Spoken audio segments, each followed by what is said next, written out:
They say elephants never forget. But what if memory remains while the voice you long to hear slowly fades away? This is a story for every heart, young and old, about a love so deep it transcends even silence. Our story begins under the vast painted skies of the African savanna during a time of gentle golden rains.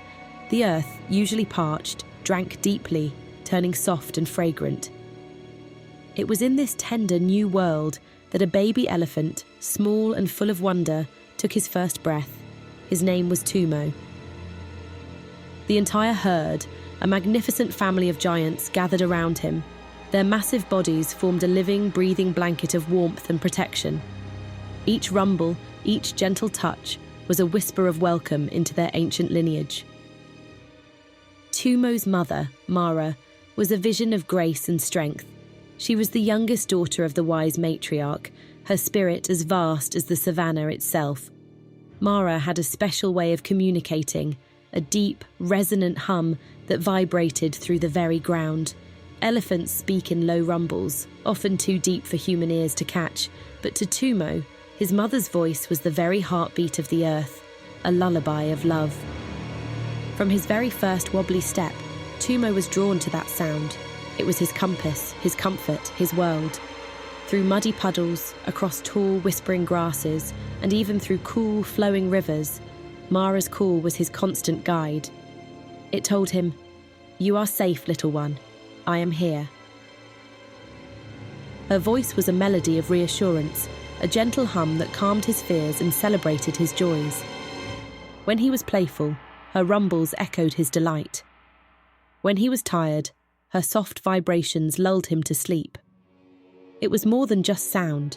It was a feeling, a connection that ran through his very being.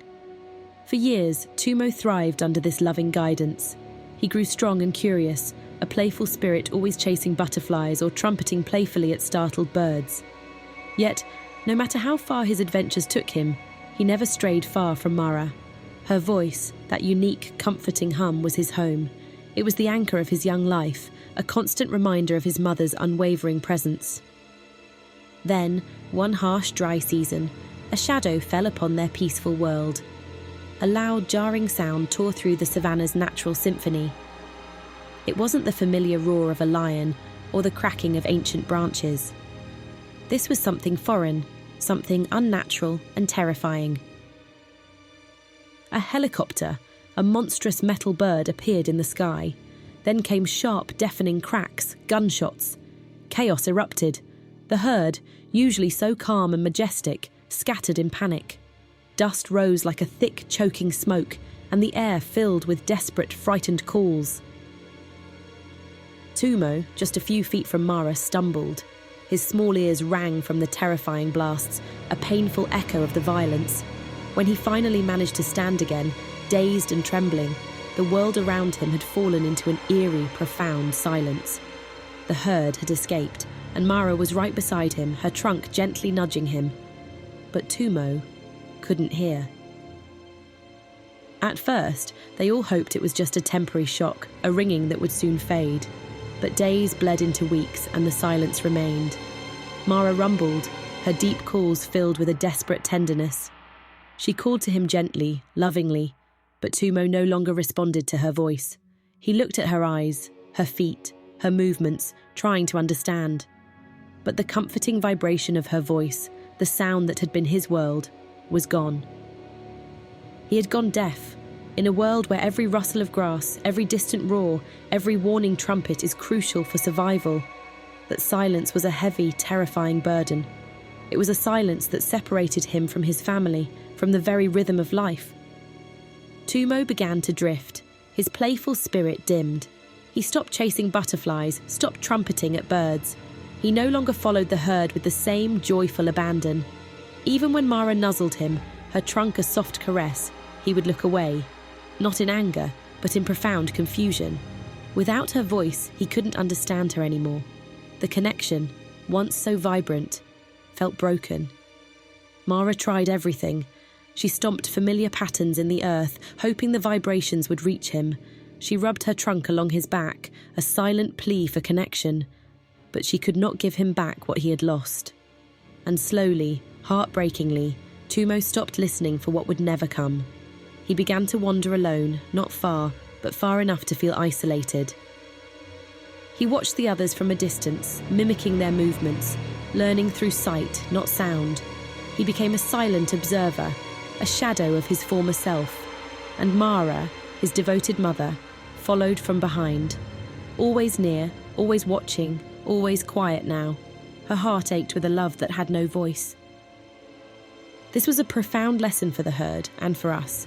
It showed them that love isn't just about what we hear, but what we feel, what we see, and how we adapt. It taught them empathy for Tumo's silent world and for Maara's silent struggle. One morning, the herd approached a watering hole, a place usually bustling with life and sound. The birds were loud, their songs echoing through the trees. The grass rustled with unseen creatures.